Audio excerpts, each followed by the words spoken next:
Assalamualaikum warahmatullahi wabarakatuh.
Innal hamdalillah nahmaduhu wa nasta'inuhu wa nastaghfiruh wa na'udzu billahi min shururi anfusina wa min sayyiati a'malina من يهده الله فلا مضل له ومن يضلله فلا هادي له أشهد أن لا إله إلا الله وحده لا شريك له وأشهد أن محمدا عبده ورسوله لا نبي ولا رسول بعده اللهم صل وسلم وبارك على نبينا محمد ابن عبد الله وعلى آله وأصحابه ومن والاه ما بعد.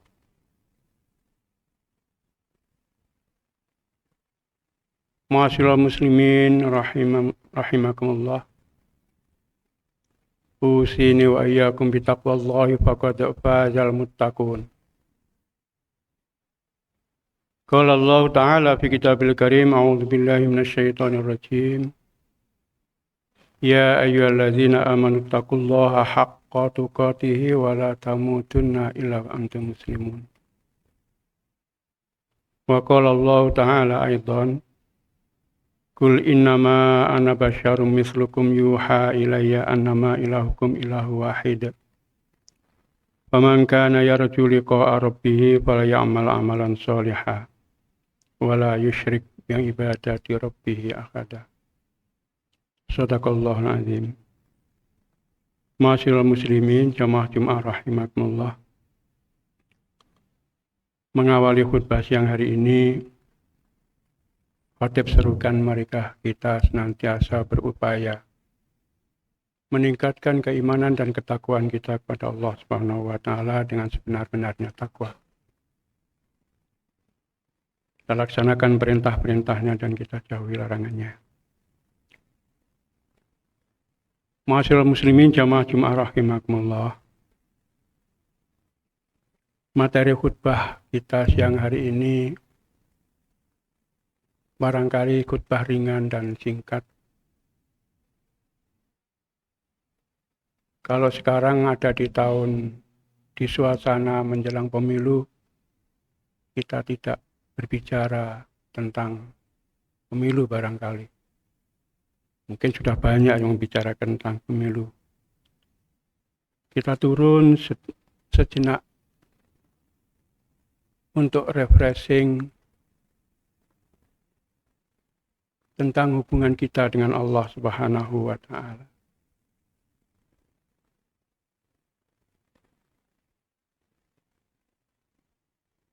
Ada seorang mubalek ataupun mungkin sudah tingkatannya kiai.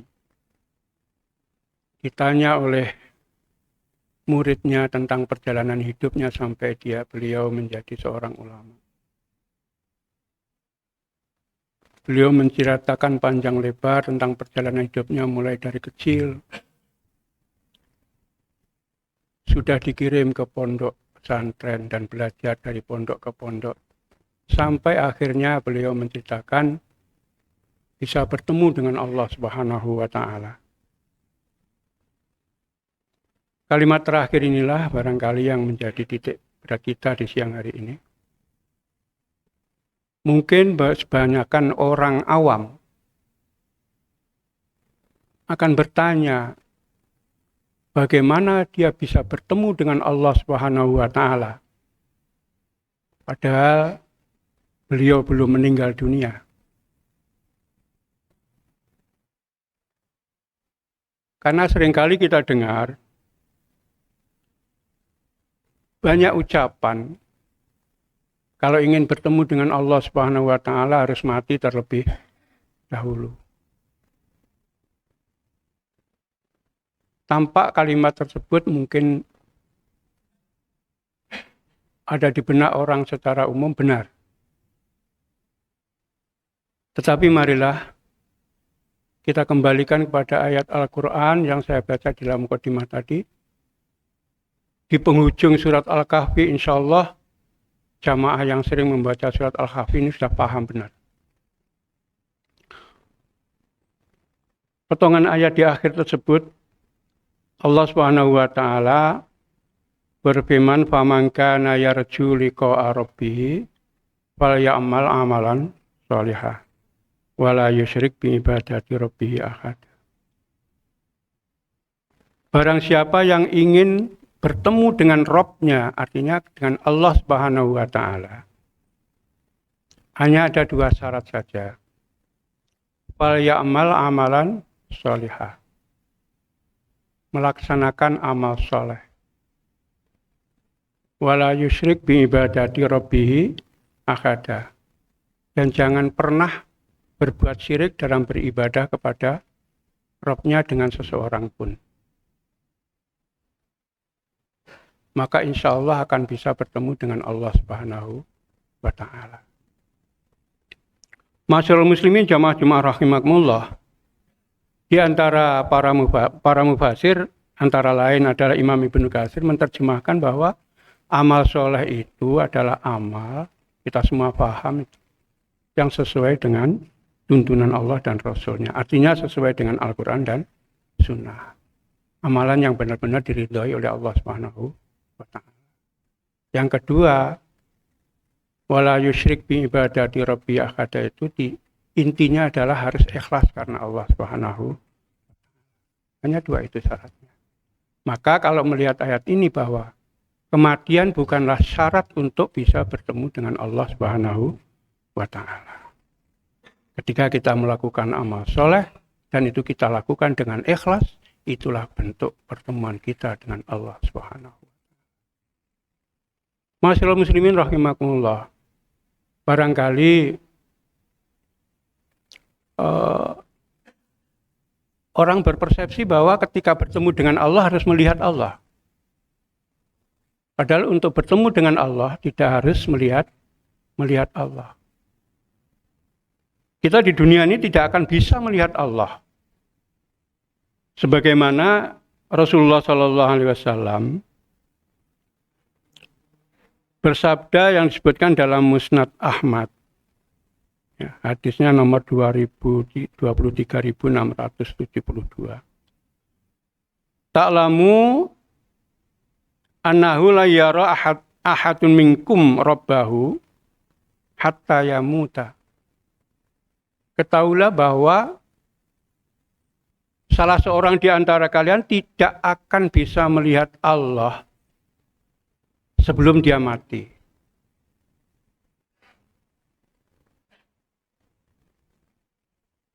Kemudian di dalam Al-Quran surat Al-A'raf ayat 143 dalam kisah Nabi Musa alaihissalam di Bukit Sinai. Nabi Musa dalam ayat tersebut diceritakan bahwa Nabi Musa minta kepada Allah agar Allah menunjukkan, menampakkan jati dirinya. Agar dia bisa melihat Allah. Kemudian dijawab oleh Allah Subhanahu wa Ta'ala, baiklah, kalau saya akan menunjukkan jati diri saya kepada gunung itu. Seandainya gunung itu masih tetap ada di tempatnya, tidak ada perubahan apapun, maka kamu akan bisa melihatku, kata Allah. Kemudian Allah Subhanahu wa Ta'ala menampakkan jati dirinya kepada gunung itu. Seketika itu gunung itu hancur lebur. Dan Nabi Musa pun jatuh pingsan.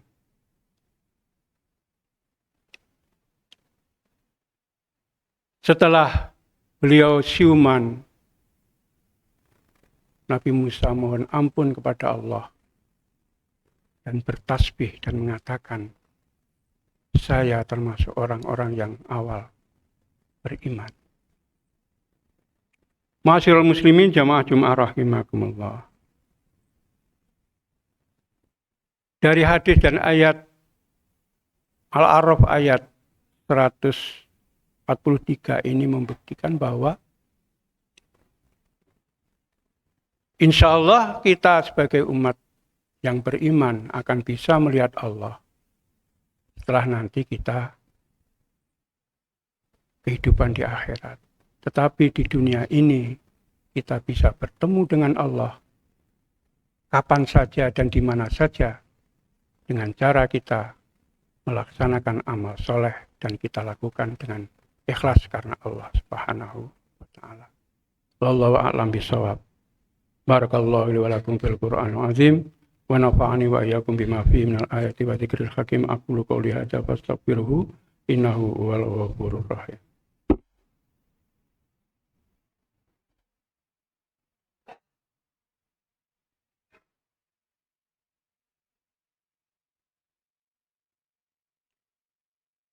Alhamdulillahirabbil alamin, al-aqibatu lil muttaqin wa la udwana illa 'alal zalimin. Asyhadu an la ilaha illallah wahdahu la syarika lahu wal malikul haqqul mubin wa asyhadu anna Muhammadan 'abduhu wa rasuluhu khatamul anbiya'il mursalin. Ma'asyiral muslimin rahimakumullah. Sebagai kesimpulan di khutbah yang kedua ini, marilah kita senantiasa berusaha bisa bertemu dengan Allah Subhanahu wa taala kapan saja dan di mana saja dengan melakukan amal soleh. Kita jaga amal-amal kita, kualitas amal kita. Sebab amal kita itu bukan dihitung karena banyaknya, tetapi lebih kepada kualitasnya. Dua syarat tersebut adalah merupakan usaha kita untuk menjaga kualitas ibadah kita. Bukan hanya yang baik, tetapi yang terbaik. Karena Allah menciptakan kehidupan ini, Alladzi khalaqal mauta wal hayata liyabluwakum ayyukum ahsanu amala. Allah menciptakan kehidupan ini dan kematian dan kehidupan itu adalah untuk menguji kita di antara kita. Siapa yang paling baik amalnya, bukan yang paling banyak amalnya. Dan marilah kita senantiasa memohon tunjuk dari Allah Subhanahu wa taala, mudah-mudahan kita senantiasa bisa menjaga amal-amal kita menjadi kualitas di sisi Allah Subhanahu wa taala. Innallaha wa malaikatahu yusholluna 'alan nabi ya ayyuhalladzina amanu shollu 'alaihi wa sallimu taslima.